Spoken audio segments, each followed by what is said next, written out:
Hey everyone, it's BO Productions, and welcome to another episode in the Great Vehicles Old Flash Game series. And today we're looking at LEGO City Forest Raceway, which is a racing game of a Flash game, which is quite interesting in that there's actually a lot packed into it for such a small Flash game. So let's get right into it. At the menu screen, we can see here we have all the trophies locked and unlocked, or that's the other way around. But as you can see, there's some of these passing times between the races, etc., etc.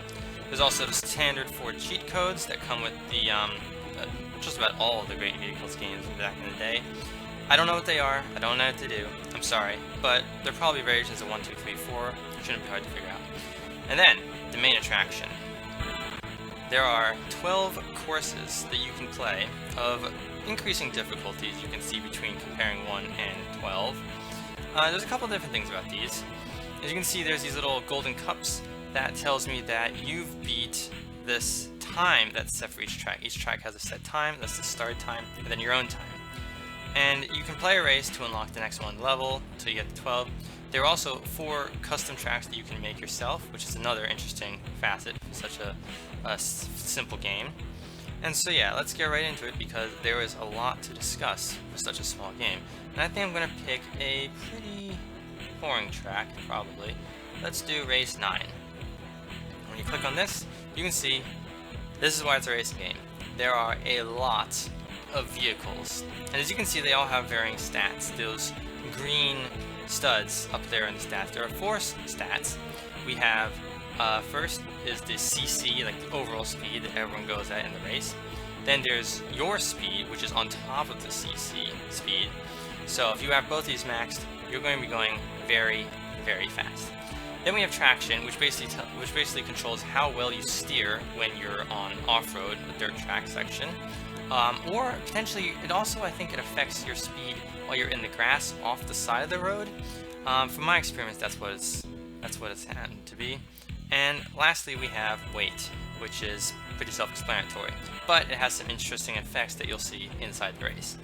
And you can see there's golds up here. As in most of the 2012 City Collection games, there's golds to collect, and we see here that they are used to update the stats. And you can use them. I'm not going to update this one, but you can see I've upgraded this police car to almost have max stats in every category. The thing is, though, it takes gold to both add and take away the statistic, which is kind of bothersome. It means it's really hard to get up a lot of gold to just quickly modify a vehicle. But as a result, there's not a whole lot of difference between all these. And yes, it seems like every vehicle from the 2012 Great Vehicles collection is here. Even some vehicles that are probably not in the Great Vehicles collection, as we see with this one. But the only real difference are the base stats. These green studs you cannot change. You cannot take away from a green stud. So that determines the base stats. So if you want a heavy vehicle, go for this because you'll get that quickly. If you want a fast vehicle, go for, I don't know, this, because it's also easy to upgrade the speed quite quickly. But other than that, it's really just the size and then these green stats that differentiate vehicle, plus then your personal preference. Now I like to play the police car, so I'll play that and we'll show you how this race goes. It's pretty simple mechanics once it loads, which might take a while actually. It's quite odd. Yes, as you can see, we have this race. It's 3 opponents, including me, so it's spacebar to go, and then use the left and right arrow keys to turn. As you can see, I have pretty good off-road, so I can turn around the bends pretty quickly. It doesn't affect how well you steer on tarmac though. As you can see though, when I have a lot of weight, as I do with this one, I can boot everybody out of the way. Observe how no one can get by me, because when you have a lot more weight than your opponent, you will simply bonk everyone out of the way. Which is a pretty fun mechanic. Of course, when you're the lightweight one, it's really annoying because you get booted all the way across the course, as you saw me do to that bike back there. And then of course there's gold scattered around races. That's how you get golds, as you saw I collected one. There's also power-ups. The shield power-up, for example, if I can get it, makes you immune to taking hits from obstacles, and also you can drive on off-road unimpaired. That's a normal boost power-up right there. That will just speed you up and doesn't lend you any other powers because it's going really fast. As you see, it's 3 laps. I'm in first. You have a timer in the bottom left corner, and I am sliding on the dirt a lot.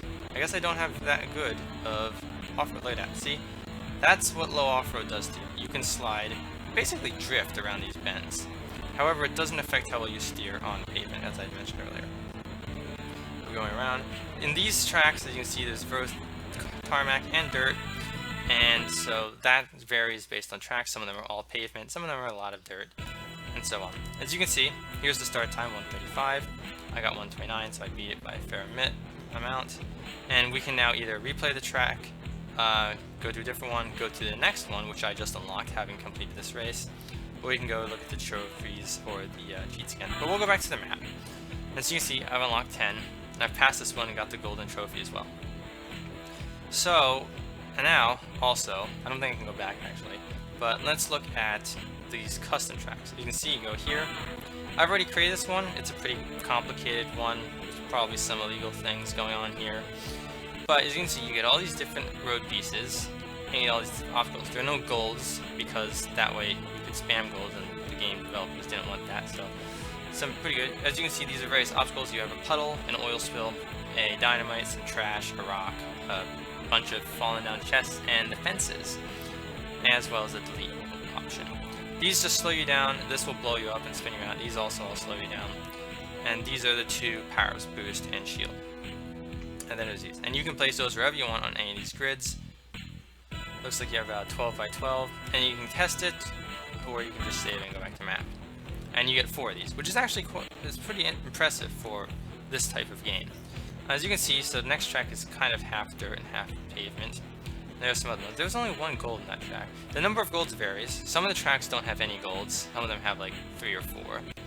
So if we go to 10 and look at that, as you can see, I now have 3 golds to upgrade police, this police car, and I do have max speed, but I don't have max off-road. Interesting.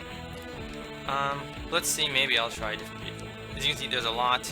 You unlock these as you go along, and it's down to these last 2, which I think you need codes to unlock. I don't know if you can unlock them from playing all the courses simply. But as you can see with this one, for example, this has max CC, so the entire race is very high speed. Maybe I'll show you that now, although on off-road that might not be a good idea. Now let's try it. Give you an idea of what it's like to play at really high speeds. There we go. Now the issue is I'm very lightweight. Oh no, I guess not. I upgraded this. That is the most interesting thing I've ever seen, a minecart booting trucks out of the way. But as you can see, I am going hugely fast, and the screen is zoomed out. POV is extended. There's a puddle down there in the grass. Okay. Some of these tracks have shortcuts. Some of the golds don't even fit on the track, apparently. That's mean. If you zoom around here, you can probably lap some people in this race. But there's a shortcut and such. It's quite the interesting dirt track. There's no way to quit the race, unfortunately, so if you get stuck in the middle of one, at least they're short, so it won't take you that long to deal with it. And I got the gold. Normally I don't have to stop for that, but in this case, I'm flying in a minecart around the track. And if I get a boost, as you can see, it does literally nothing to me because I'm already traveling. Basically, the game's max speed. I don't think we can go faster than this once I get up to max speed. Maybe, maybe not. I don't know. But anyways, we're going to come around here pretty quickly, and there's the race in just over a minute. That was a long course. As you can see, quite a lot of speed. I beat the 130 by a considerable margin, which basically is a strategy for all these courses. If you want to beat the start times by a lot, you just have to get a vehicle with max CC, and it'll take you no time at all.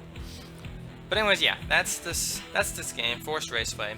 It's pretty interesting. There's a lot of vehicles, a lot of different options you can do. You can create tracks, play tracks, beat times. It's got it all for a small Flash racing game, which is very impressive, and it's one of my favorite Flash games out there. So yeah, thanks for watching. Hope you enjoyed this video. If you did, leave a like. You can subscribe if you want to see more. There will be more in this series. And I hope I can see you all next time. Goodbye.